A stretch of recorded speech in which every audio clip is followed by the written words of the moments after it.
Agora nós vamos falar sobre o caso Ludmila. Depois de ser agredida pelo ex-companheiro, a advogada agora luta contra outro tipo de violência. Você vai entender na reportagem do Ciro Mineiro.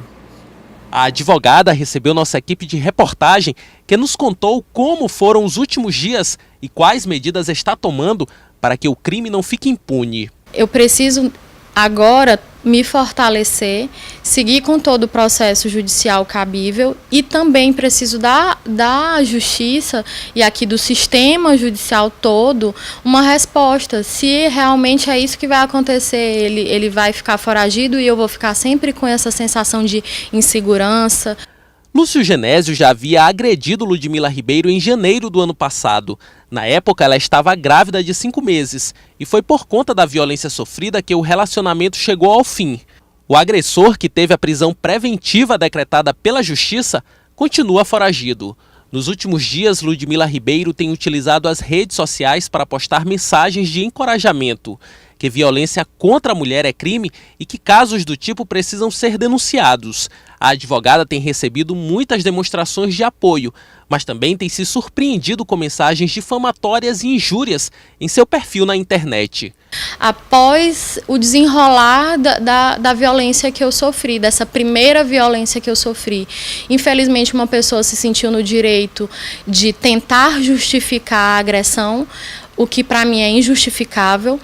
E dessa forma tentou denegrir a minha imagem, a minha honra, relatando fatos que não têm nada a ver com a agressão que eu sofri. Nos dias atuais, as redes sociais exercem grande poder de influência na vida das pessoas, algo que esconde muitos perigos, principalmente para quem já está emocionalmente fragilizado e que pode refletir numa reação negativa, tudo por conta da opinião pública. Ela fica numa gangorra emocional. E o que é importante avaliar é que, assim, vítimas de classe média e média alta tendem a não ajuizar a ação e a não buscar o sistema de justiça exatamente porque elas temem ou têm a vergonha deste nível de exposição.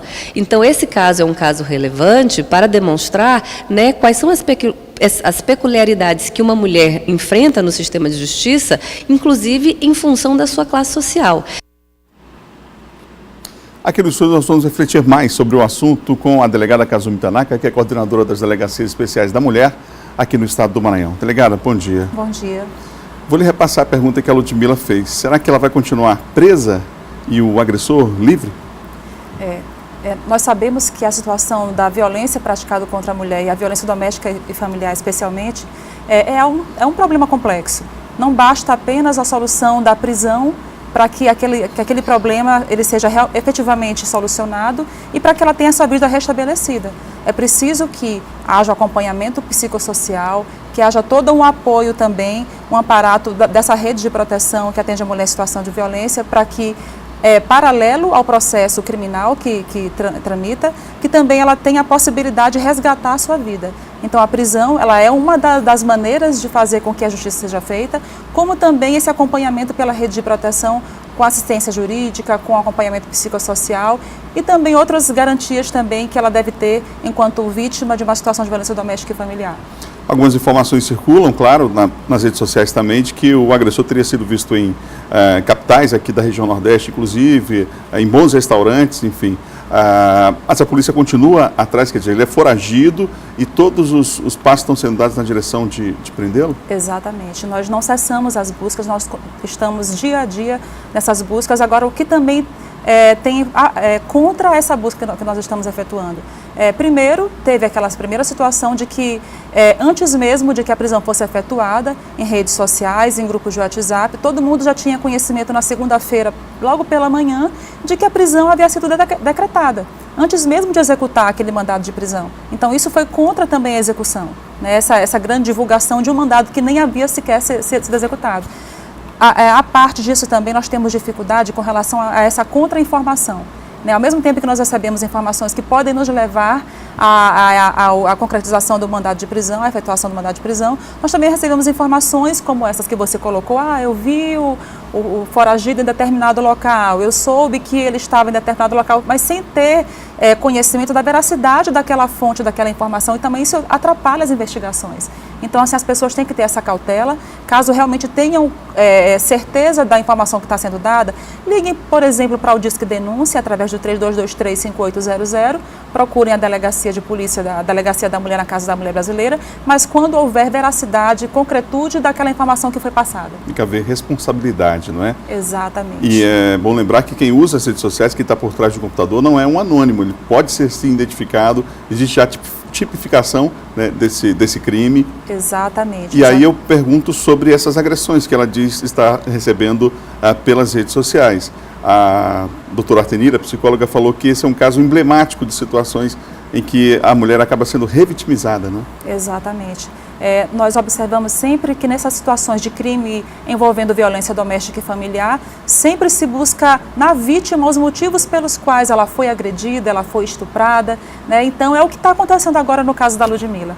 Ao invés das pessoas, de uma maneira geral, se solidarizarem com a situação dela, não, procuram motivos pelos quais ela buscou ser agredida, ela buscou passar por aquela situação que passou. Ninguém sabe da vida dela. Ninguém sabe as minúcias e as peculiaridades do relacionamento que ela teve com ele, né? Então, assim, ninguém tem o direito de interferir na vida e de julgar a maneira como ela conduziu o relacionamento e como está. Só quem sabe da dor que ela está passando é ela mesma.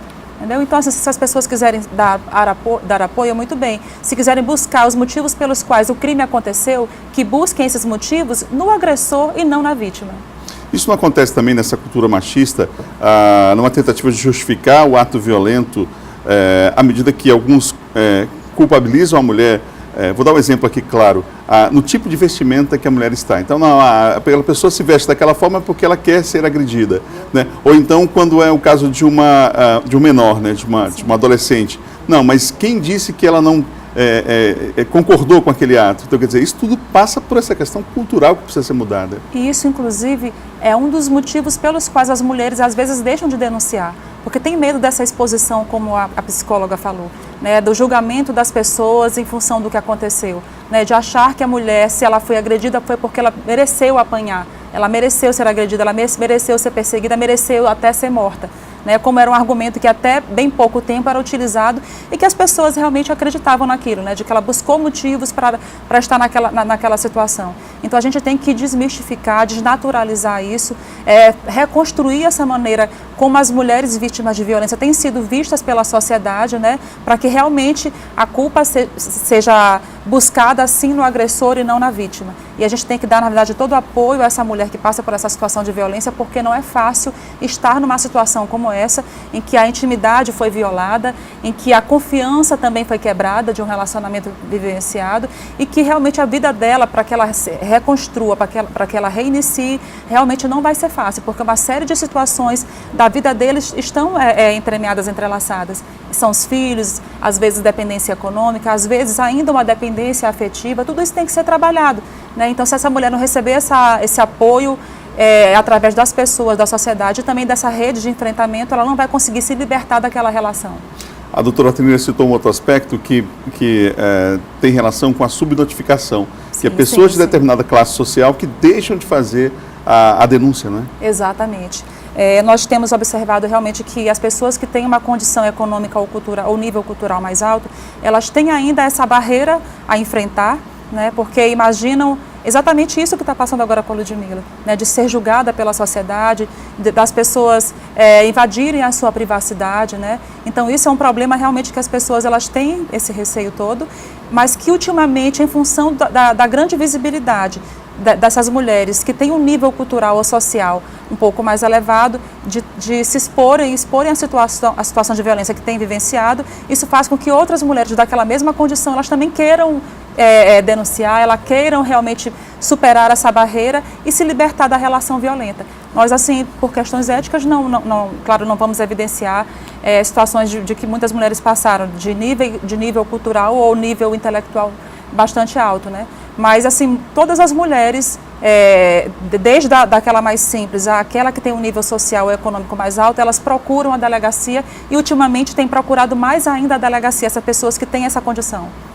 Por falar em delegacia, dia 10 de dezembro agora é uma data emblemática, não é? São 30 anos da primeira delegacia da mulher aqui no estado do Maranhão. Exatamente. Nós agora completaremos agora dia 10, agora 30 anos de implantação da primeira Delegacia da Mulher aqui no nosso estado. Foi a primeira política pública implementada no nosso estado de enfrentamento à violência contra a mulher, quando não se falava ainda em Lei Maria da Penha, quando não se falava ainda em política pública de enfrentamento à violência contra a mulher.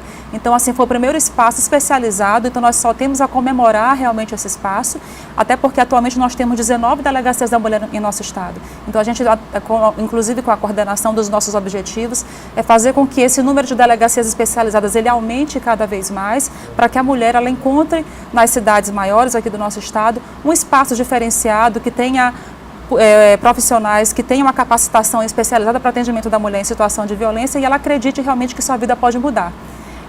Também aproveitando o espaço também, gostaria também de destacar que tramitou na Câmara de Vereadores um projeto de lei que garante o transporte público gratuito para mulheres em situação de violência doméstica e familiar e agora está para avaliação do prefeito, para que ele sancione ou não esse projeto de lei que já passou pela Câmara com unanimidade, para que garanta esse transporte público gratuito e ela assim tenha a possibilidade de passar por toda essa rota de atendimentos em toda essa rede de atendimento à mulher em situação de violência, sem precisar ter mais uma barreira que é a dependência econômica, que é a barreira econômica. Vamos torcer para que o projeto seja sancionado. O prefeito Edivaldo Holanda, prefeito que é sensível a essas causas. Exatamente. Tenho certeza que esse será um ganho significativo. Com certeza. Delegada, muito obrigado pela presença aqui na Obrigada Difusora. também.